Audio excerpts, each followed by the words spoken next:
कभी उनके सामने आकर ये कह ना सको कि हमने ऐसा ऐसा किया। भगवान कहेंगे मैंने उतना दे भी दिया था, चलो। तो भगवान, आप पूरी 7वें दिन तक आप कथा सुनेंगे, भगवान हर युग के जितने उपकार थे उनके ऊपर अंत में कृष्ण जन्म के बाद भगवान सब कुछ वापस करके जाते हैं, सबका उपकार उतार कर जाते हैं। भगवान अंत में कह कर जाते हैं कि मैं किसी का उपकार ऊपर लेकर नहीं जाऊंगा, सारे काम यही खत्म करके जाऊंगा कि कोई ऊपर आके मुझसे शिकायत ना कर सके।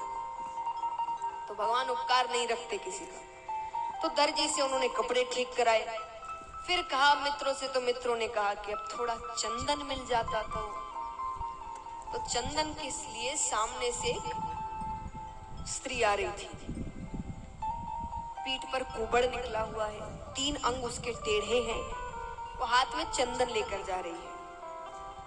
भगवान उसे कहते हैं थोड़ा सा चंदन हमें भी दे दो। और वो भगवान के रूप को देखती है, इतने सुंदर है भगवान, वो कहती है दूंगी नहीं, हाथों से लगाऊं।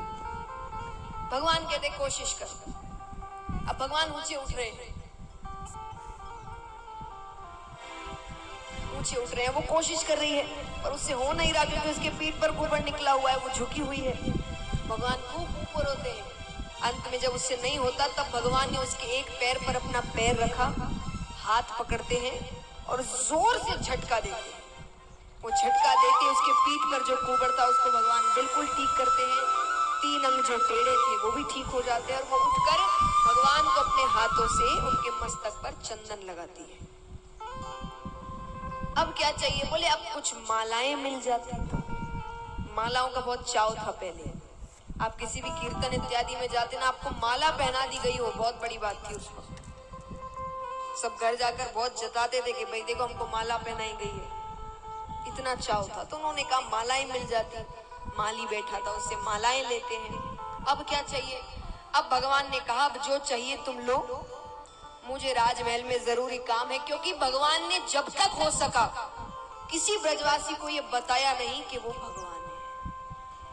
अब अगर 7 अंदर ले जाएंगे और उनके सामने कंस को मारेंगे तो सबको पता चल जाएगा कि ये हमारा मित्र कृष्ण तो है नहीं, ये कोई शक्तिशाली व्यक्ति है। तो उन्होंने कहा तुम सब घूमो, मुझे राजमहल में कोई काम है, वो काम खत्म होते ही मैं तुमको अंदर बुला लूंगा।